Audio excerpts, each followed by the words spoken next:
We can always choose to say, I don't believe that. Or you can choose to establish your own theory, hypothesis based on science, and then conduct your own research. I mean, you are a study of one. You can weigh, you can measure your body fat pretty easily these days right at home, and you can measure your lean muscle. And you see for yourself. You know if you're sleeping better or worse. You know if your energy is higher or lower. And you know if you're getting stronger or not. I'm Deborah Atkinson. You're listening to Flipping 50, where I address your top struggles and concerns, and I share what to eat, how to move, and how to change your mindset. Sometimes about what to eat and how to move so that you can have the energy and the vitality that you want, need, and deserve in the second and better half. And today I am answering questions about gaining muscle and strength for women over 50. Specifically, you may not be over 50, but for women in menopause. And that perimenopause journey can start in your late 30s, let's face it. And if you're there, you're here in the right spot. So I just want to assure you, the title may say women over 50, but it's only pure coincidence that menopause hits at the average age of 51.3. That may not be your journey because for a lot of women, they're not average. And I know you listening are not. You're anything but. But I'm answering these questions at a perfect time. So as I release this podcast live, what's happening right now is we're open for Stronger, Tone and Define. It is the 12-week strength training program I offer outside of our membership because inside is where all the rest of the goodness is. And we have now 8 different 12-week programs inside. So we open this one up, Tone and Define, and this one I've hand selected on purpose because it's a slightly higher repetition range. That means you're using slightly lighter weights. And no matter what your goals are, no matter what your body type is, you're more muscular, you're less muscular, no matter what your goals are, you want to lose weight, you want to build bone density, you want just tone and define, you want to play better golf. Can't help you hit it in the middle of the fairway, by the way, but I can help you hit it a little further. All people, all of us, males, females, all ages, need to start with higher repetition range and lighter weights. Ultimately, you should know where you need to go for your goal. I'll talk a little bit about that in the questions. So I've got 10 questions here that I'm going to answer because recently I shared a study about the loss of muscle called sarcopenia, and as the best way to describe it is osteoporosis is to bone, as sarcopenia is to muscle, means significant loss. And since I've gotten lots of questions about gaining muscle and strength over 50, like, is it possible? And in this Q&A, I'm answering them, 10 of them. I had to stop somewhere. They're split. About half are about exercise and the other half are about the protein that you listening seem to know that you need. So there's confusion about how to juggle intermittent fasting, getting enough protein, and whether fed or fasted exercise is the best for gaining lean muscle. I'll try to answer many of your questions. I'm guessing every question I ask here that was asked by someone else, it will probably lead to a secondary and a third question. And that's just the way it is. So I by no means think that this is a one and done episode that will eliminate any questions, but I think that it will support your thought process going forward. In fact, like my junior high teacher told me when my hand kept shooting up, questions mean you're thinking. Statements suggest that you know it all. So keep asking. And as you read more science or you're scrolling through Google or social media, you are bound to find conflict. So you can choose to say, I don't believe that. Or you can choose to establish a theory, a hypothesis based on science, and then conduct your own research. You can weigh and measure body fat and lean muscle. See for yourself. Is it working for you? You should be able to see in about 3 to 4 weeks some evidence showing up that this is better. You know if you're sleeping better or worse. You know if you have more energy or it's lower. You know if you're getting stronger or not. All those things show up right away. And protein and the right exercise protocol for strength training are very important, as is sleep. So there's a lot of variables coming into play. From the data that your body gives you, you can make a shift. So I'll share the answers here based on the research that I've shared across books, podcasts, and blogs for years. So you're not going to find below this show note set references like you do so many times if I am diving into sharing a study or I'm writing a content driven, because this is kind of a roundup of questions. I'm falling back on the information that I've gleaned over 38 years and most recently what's true of research based on women in menopause. So expect that. In fairness, there's plenty of resource pages on the website, and in the books, the actual resource pages sit on the website. So know that that's true. Okay, let's dive in. Let's just do this. And I'm going to just put this out there. If you're not strength training now, it is the one thing you can do for yourself 10 years from now, 20 years from now, 30, 40, or 50 years from now, if you're going all the way. And if you're not strength training, you're really accelerating your aging. Unnecessarily, unneedlessly, you can get started at any age and gain strength. Okay, shameless plug. There you go. 10 questions about gaining muscle and strength, especially now over 50. Number 1 is, what's the best frequency for gaining muscle and strength now? So I'm going to answer this and let you know there are reasons to believe that 2 or 3 times a week, when they're tested side by side in subjects that are like and I'm talking about you, like women in menopause, they're even and equal. There's no advantage to 3 times a week. Here is the advantage, however, to 2 times a week, that there is more adherence. There's greater adherence. It's doable. Women will say all the time, oh, I can do that 2 times a week. Are you kidding me? Right? Because you're used to thinking so many times. And it's also conducive to supporting your hormone balance by not driving you against the wall and increasing your cortisol levels, which means your adrenal health will suffer. And if that's true, strength training can't lead you in a positive forward direction because you're going to be backpedaling because of the status of your hormones. So if we have you doing something good, but we have you doing it more than enough, that you're getting tired, you're getting sick, you're getting muscle wasting instead of muscle gaining, that's not a good thing. So more is not better. Total body routines twice weekly, Head and Shoulders beat everything else. So there you have it. That's the best frequency. Now within that workout, by the way, sister, you got to be going to muscular fatigue. Volume does count. That means you probably need to be doing 3 and even 4 sets for the same muscle group, taking it to fatigue each and every time during your workout. So you want to make it count. And this is where, like doing 47 different exercises for 30 seconds each or for a minute each, that's actually not going to pay off for you. Do you get tired? Yep. Do you actually take the muscles to total failure? That means temporarily, meaning a minute later, you're fine. You could do it again. If you don't do that, it hasn't given you the overload you need. It's only made you tired. So there you have it. Question number 2, or we'll be here all day. Is there a limit to protein intake? Now, I don't have these in any particular order, so you can see. So I will come back to some more exercise related ones, but there's a lot based on nutrition here. Is there a limit to protein intake? So here's the deal. You're going to limit your own protein intake because you will be too full to eat anymore.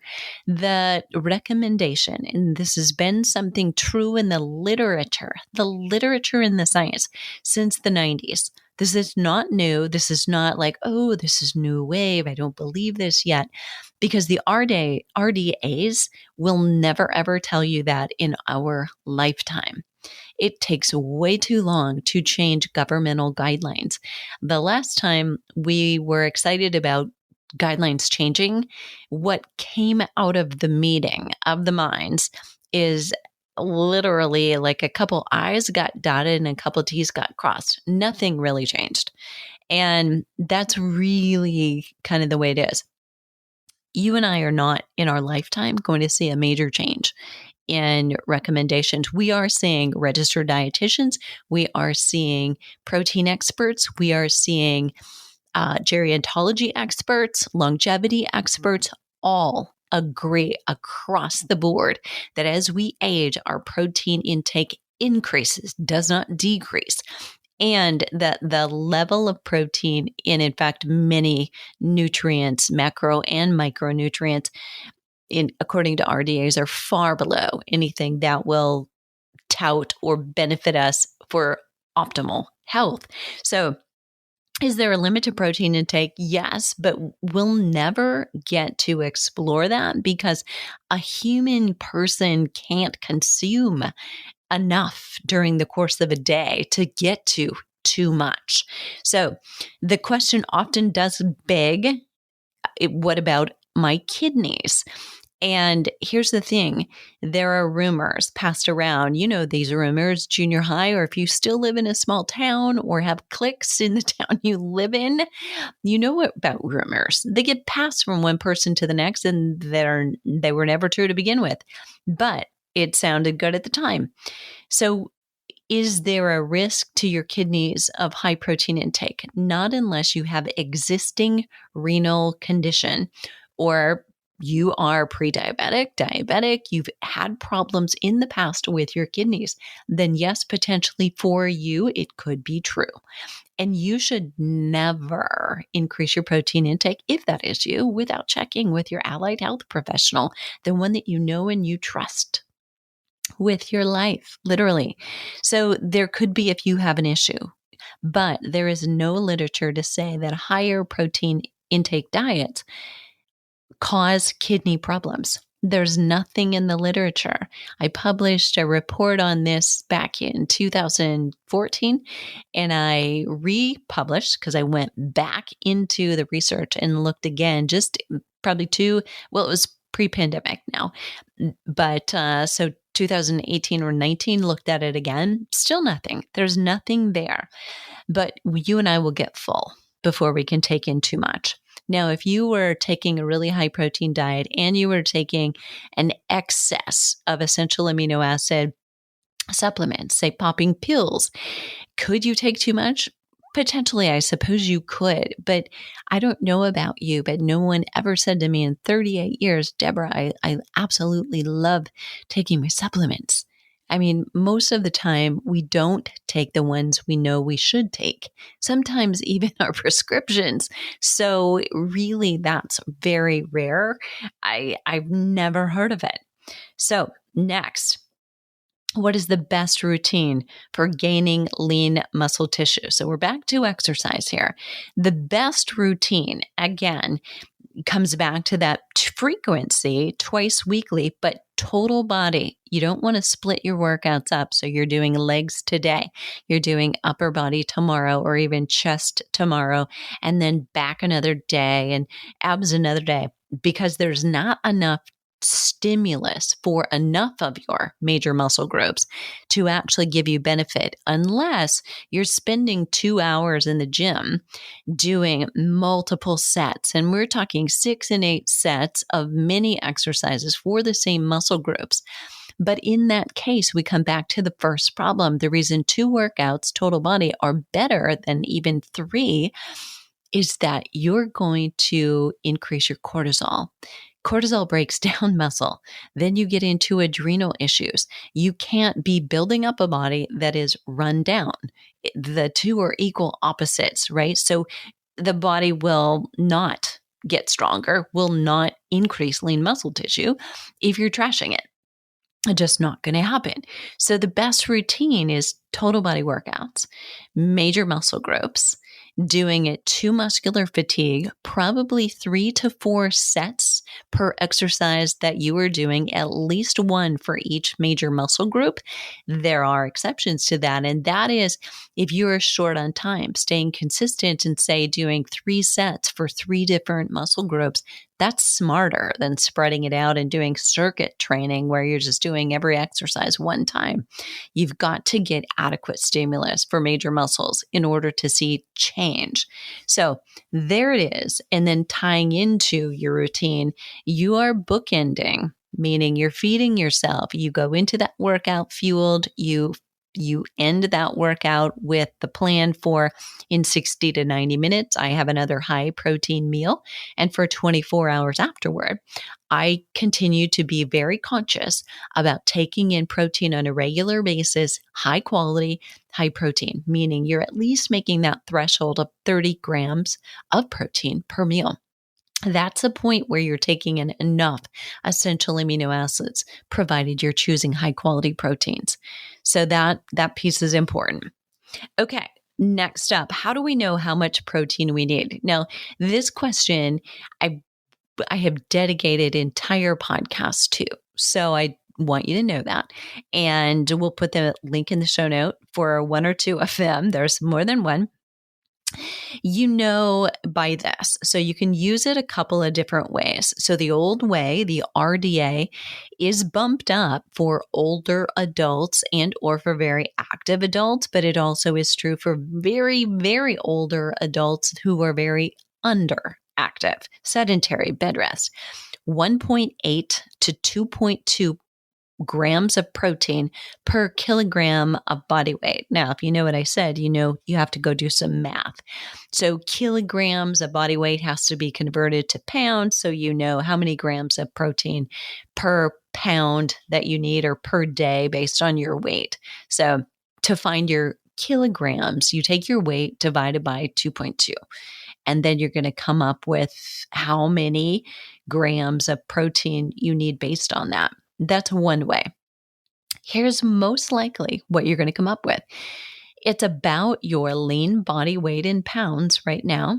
And that is, by that, I mean your ideal body weight. So if you're over fat right now and you stand to lose weight, if I weigh 130 pounds, I'm okay with that. I'd actually like to weigh about 126. But honestly, if my body composition is where it needs to be, size-wise, I'm the same, right? So, weight is only weight. It's in your head, number one, probably the number you want to be. But if you try to get to that, you sacrifice lean muscle for it, it potentially will come back to bite you. Pun intended, yes. And I've said that before, but there's no better way. You take your lean body weight or your ideal body weight in pounds. That's the grams per day that you need. If you need to lose a significant amount of weight to get to that ideal body weight, then as you're trying to create a caloric deficit, a reasonable small one, so you're not putting your body into stress, you actually need more protein than just as if you were at your body weight. So I wouldn't choose 126. I would take that times 126 times about 15% and add that to the top. That's now what protein I need if I'm trying to lose weight. Because as we lose weight, we naturally lose a portion of muscle and a portion of fat. You don't want to lose 50% of your weight as muscle. So we want to minimize that. And as we do that, we also want to be resistance training so we can just offset it, period. But there you have it. And then you want to make sure that you spread those grams of protein that you're taking in over equal doses of at least 30 grams per day of protein. So that might mean 3 to 5 meals. Now, some of you are saying, well, I've heard you say just do 3 meals, no snacks. Yeah, ideally, That's the best place to start. And I start clients that I work with in a step-by-step program. So, I mean, we don't change worlds upside down and then have any success. That never works.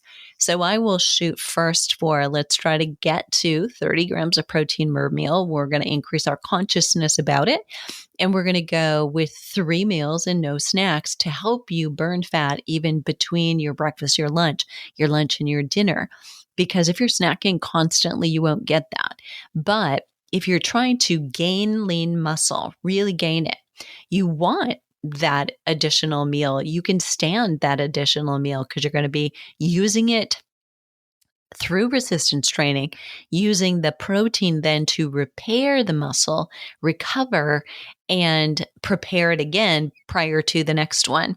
So it's going to a good place. So if you can't take that much in, you can have those 3 meals, and that's when potentially essential amino acid supplements would be beneficial. Now, if you're not, say you're vegan and you're not taking adequate protein because you're getting full on fiber, it's just so easy to do. If you're using plant-based proteins that are all high fiber, and you don't want to go plant-based thinking, oh, I'm healthier. Well, you're not if you're eating fake protein made in a plant, right? Come on. So beans, legumes, plus your brown rice, those are ways to get a combination of a complete protein. But you get full because there's a lot of carbohydrates in that, and there is a lot of fiber in that. And protein is satisfying, right? So it makes you full faster. So it's important that you eat what you can. But if you're just like, I can't take in any more, we don't want you to overeat. So that may be when, all right, maybe when I halfway through the afternoon or at night before I go to bed, those are 2 places where I might consider taking essential amino acids so I can bump my overall protein for the day and I can get those 5 hits of increased protein, especially on weight training days. But you're creating a body that you want to be lean every day, right? So you got to rethink, am I only going to do that on days I strength train? Probably not. Next question is also nutrition, but I'm so glad somebody asked this one. Can collagen support muscle and strength? So I've just said this many times, and I want to clarify that collagen or bone broth types of protein don't have all the essential amino acids in them. And so your body needs all the essential amino acids, needs it to be what we call then complete. And collagen is not. Collagen is great for other health benefits. So your skin and your and your nails, your gut, and different strains of collagen support those. Most of the things you're buying off the shelf are great for your skin, your hair, and your nails. You buy a certain strain, it's better for your gut. And they're wonderful. And if you already have, say, a full, complete protein powder, you're using that for your smoothie, and you add collagen to it, does it increase the protein profile? Yes, but it doesn't increase it for your muscle. It increases it for overall for your body health because, again, it's not complete. So you may have this and it may have that essential amino acid, but it doesn't have all of them. So important for you to understand that you shouldn't be counting that in your total for the day. How many grams of complete protein did you have for the day? This one, this is a simple yes, but I'll go into detail. Is it possible to build muscle after 60? Yes. After 70? Yes. After 80? Yes. After 90? Yes. There are documented studies of people who, even in wheelchairs can pick up weights and begin to lift weights, gain strength. Now, the older you get, the harder it will be to gain lean muscle tissue, meaning lean muscle mass. Take advantage of doing it now. You will never be as young as you are right now. Again, period. End of story, right? So I believe I mentioned this today on a social media live. In 30 years from right now, if you plan on still being alive, you're going to look back and say, 30 years ago, like when I was young. Yeah, right? So whatever you think about now, because you're looking back 30 years thinking, oh, I wish I would have done blah, blah, blah, you're going to think the same thing. So 30 years from now, what do you think you're going to wish?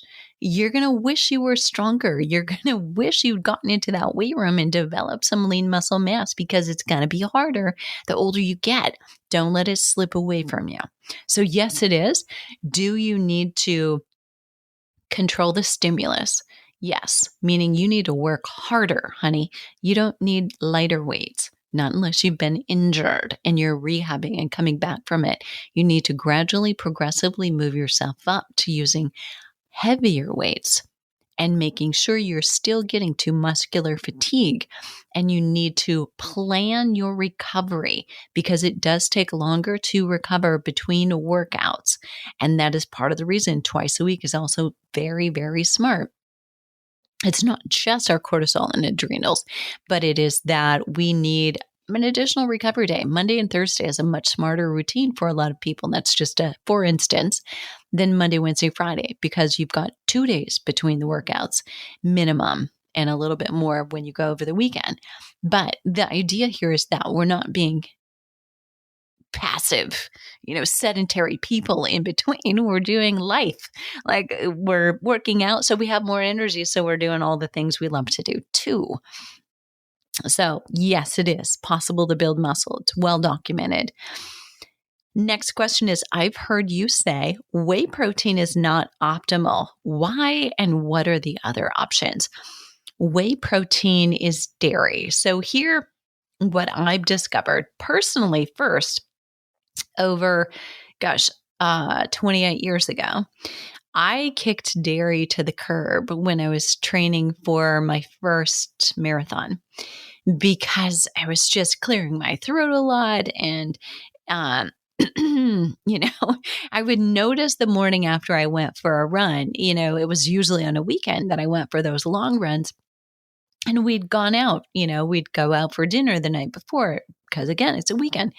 When I was loved my ranch dressing. I was like, yeah, can I have 2? They're like, do you want it on the side? I'd be like, you mean the second one? Because I want it on it, and then I want another one on the side. That's how I liked my ranch dressing. And then it'd have cheese. And, so I was having dairy, I'm sure, anytime we went out. And I was clearing my throat and just, you blow your nose more. And when I quit dairy, because I just began to really read and dive into gut health, and I was struggling as my runs got longer, my gut health wasn't great. I would have to stop in the middle, like I'd bend over with cramps, like I was going to have diarrhea, and I'd come home and I would have diarrhea. It's common among runners. Because they haven't figured out their gut health. As soon as I did, I stopped having all the high carb loading. I stopped doing dairy. I was so much better. And that is a self-discovery, right? So fast forward 30 years and I began, about 10 years to talk to other women about, here are the benefits. Here's what else I'm reading. Now, these are food sensitivities. They fly under the radar. It's not like celiac disease or an allergy, but they can still bother you enough to cause these gut issues that you're experiencing. So I'm just suggesting you try it. They did. And 90% or more feel so much better. So we now know, it's well documented, that food sensitivities are very common. Dairy is one. Dairy, eggs, gluten, wheat, soy, sugar, of course. Do we need to mention that? Peanuts. Those are the big ones. And, think about the ones of those that you have most often. So if you're eating dairy, that's probably one. So you're having yogurt and you're having cheese and you're having maybe milk and, on a regular basis. Those are probably the boom, boom, boom, right? And then it's in your salad dressings as well. So thinking about that, whey is dairy. And casein is another form of protein that is also dairy. Whey is something that's been used for decades by bodybuilders, figure competitors, because it's rapidly absorbed. It's easily absorbed. And that means it goes to the use of the muscles right away. I used to use it too, till I realized I'd given up dairy and then I was still doing this thing, and how stupid that was for me that I stopped. So again, my gut improved. And I tolerated it really pretty well when it was just whey and it was after a workout. But I also realized that whey can spike blood sugar because it's so rapidly and easily absorbed. So if you happen to have it at home on your counter and you become a smoothie girl, and for breakfast you have a smoothie, even on the days you're not lifting weights, even on the days you're not recovering from a workout, that has the chance to spike your blood sugar because it's so rapidly absorbed. It's not what you want. You want stable blood sugar so that you have stable insulin, so that you're not in fat storage mode.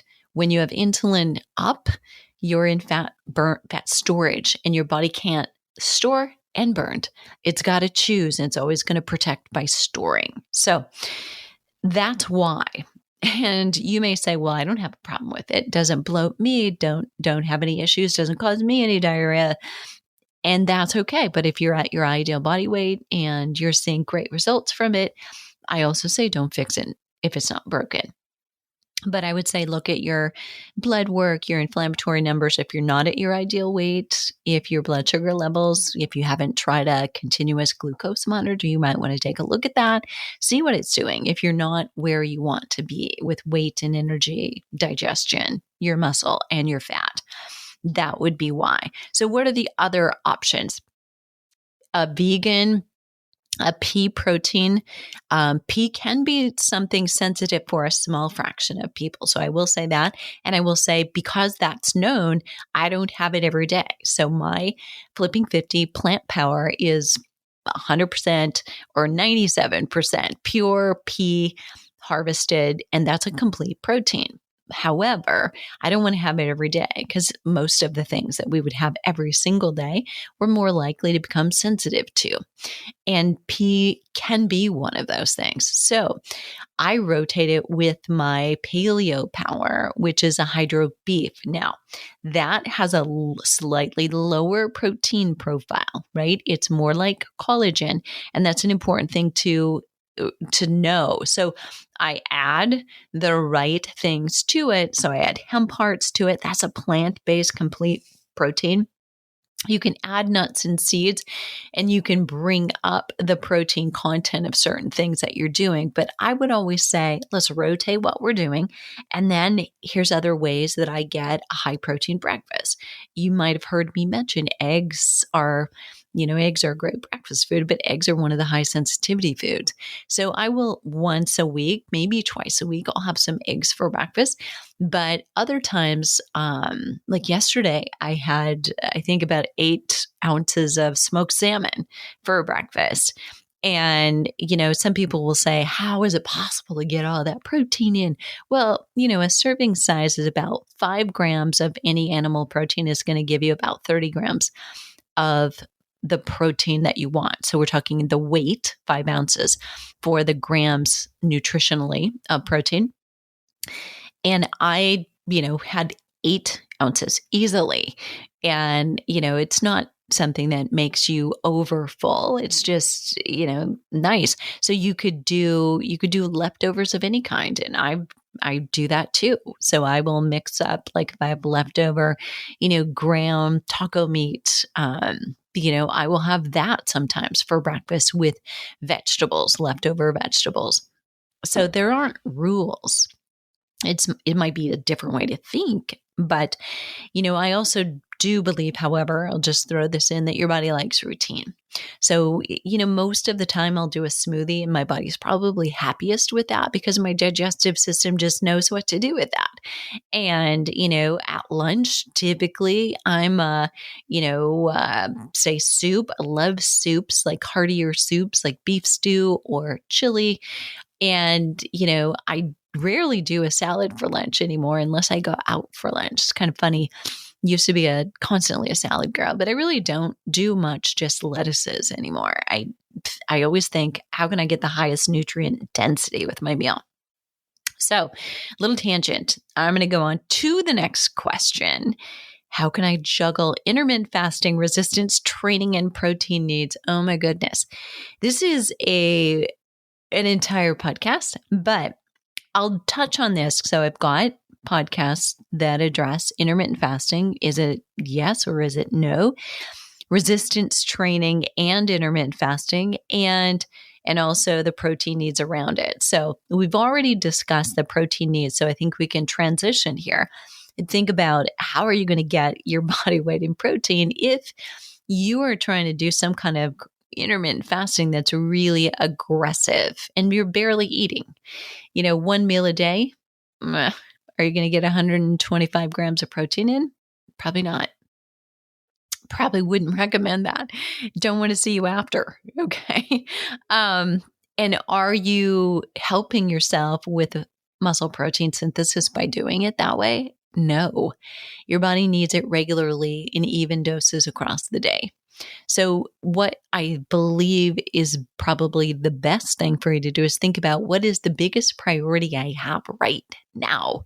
I mean, am I struggling? Do I need to really focus on my longevity, or do I really need to increase my lean muscle mass right now? Because this is a window of time when this isn't going to come again. When 5 or 10 years from now, you've got some muscle mass developed, and then you can intermittent fast, and we can do it now too. You just don't want to do it every single day. I mean, take a day of the week when you do a much longer fast, or take 2 days, take days when you're not doing very much exercise, your recovery days, and think about making sure you're still getting good nutrition, because otherwise your body can't recover. And be sure you're supporting yourself with supplements, and that everything you do put in your mouth is real whole food, right? I mean, don't go to that processed stuff and say, oh, I'm fasting and I'm a vegan. Oh, please. I mean, right? Not made out of a plant food. Let's be real. Okay. So intermittent fasting could look like you have 3 meals. I will often, I'm an early riser. I will have my first meal at about 9, and I've been up about 3 to 4 hours already. And I will have like an early afternoon lunch. So between 12 and 1, I'm having that second meal, not all that long. I mean, comparative to lunch to the dinner spread. And then dinner, I will have early. So I will maybe by 4, 5 even. And that's 3 meals fairly close together. But that allows me to have a long overnight fast. But just to break my fast and watch my hormones by breaking fast in the morning with protein. Best for women to do that, especially those who want to stabilize blood sugar and insulin levels. So think about that. You can always, maybe you take the weekend and you fast a little bit longer, or you right around your resistance training, the days you do that, you break your fast so that you can eat something before you work out. Then you have that protein right after.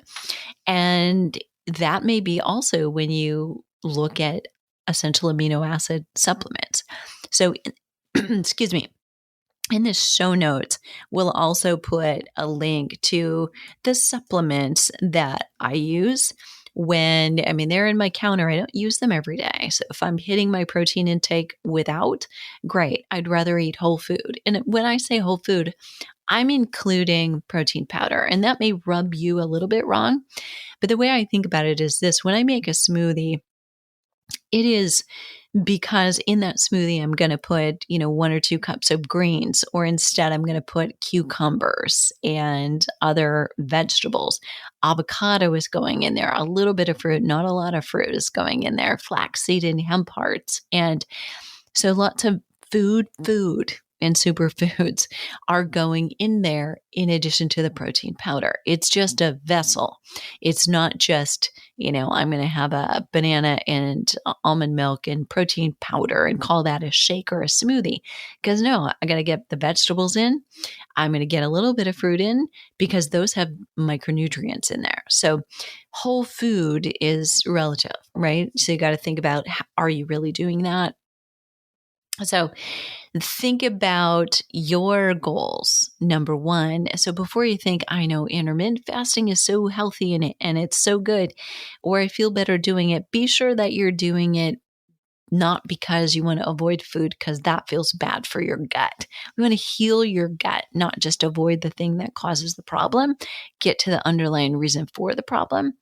And think about, do you really want the intermittent fasting? Do you need that, want that for fat burning?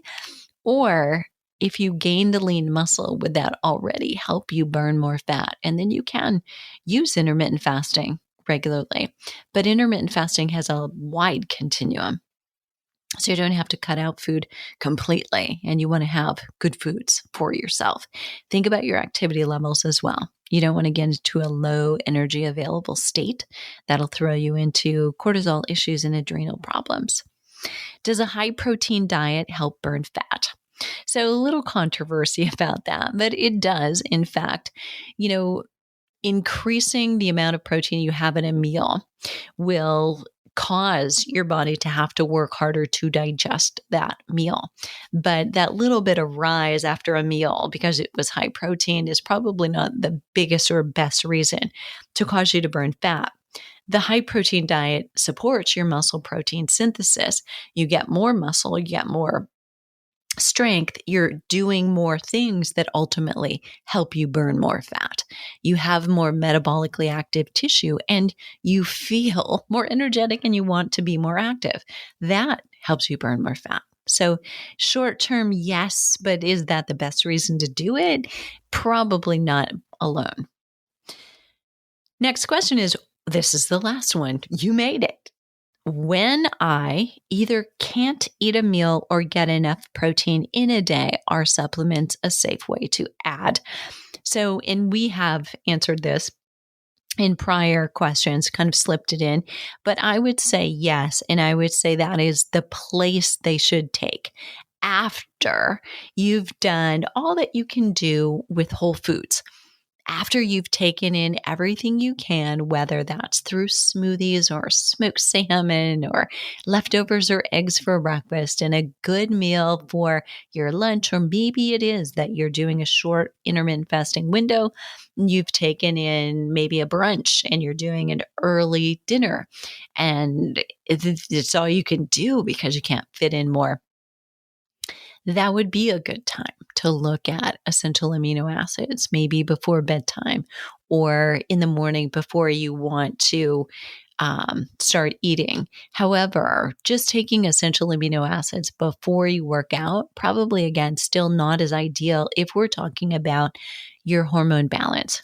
Talking about cortisol, your adrenals, and stress, and giving your body just a little something for your blood sugar to bump it up. Because before exercise, when you're going to use it, that blood sugar is the time to do it. So hopefully that makes sense. And the additional resources, I will put the link to Stronger. If you don't have a program, know that if you join, you also have access to me in the Facebook group for asking questions regularly of our community coach who's in there and who tags me. If there's a question specifically for me, I jump in there live to answer questions like this along the way and help and support you. This time in April of 2022, we are actually doing an incentive contest as well, giving away 3 prizes to people who actually get in. They do their pre and their post measurements correctly. So you can't just wing it and turn in some numbers. They have to be done correctly and accurately. And you're actually posting and doing your workouts twice weekly and posting in the Facebook group that you're doing them, because collaboratively that group is about supporting each other and a little healthy collaboration or competition, if you want to call it that. But when someone else sees you completed your 2 workouts that week and they see you filling up your sheet, 2 workouts every week, and there you are, you're at 10 and you're at 12 and you're getting to 24, someone else sees that and thinks, I need to do this too. And that's the beauty of a group, as well as being able to have access to coaches. So I'm also going to put a link to the Body Health essential amino acid supplements. I tried several out. I kept getting asked, which ones do you use? And I never share anything that I haven't used and love and gotten results from. So I tried a couple. This is the one I landed on, and I will share that with you. Then I'll share a couple of episodes about the protein needs, because those were big questions, and 9 ways to measure. It's a recent podcast I gave about how do you accurately measure your body fat, what it is compared to BMI, what that is not, and what your waist measurement tells you, what your waist to hip ratio tells you. Many things that will be beneficial if you're really trying to track what's happening. You don't just want to lean into the scale because she lies. She does. Okay. So there you have it. A little longer podcast. I hope we went for a walk, or at least I got you home and you got the whole thing, or you got dinner cooked. One of those. And I'd love to know if you have questions. So I will answer those questions below the show notes. And today those will be gaining muscle and strength. And that's flipping50.com/gaining muscle and strength. And I'd love to hear from you. It really matters. I read each and every one of the comments, whether that's in Instagram, on Facebook, or it's on podcast and notes or Flipping 50 TV episodes. It matters to me that you're getting clarity, you're sweeping confusion under the rug so that you can take action, because I know that's a big obstacle for any of us. So what are you waiting for? Let's start Flipping 50 together. And if you have not done a strength training program right now, go register for Stronger. Flipping50.com/get stronger.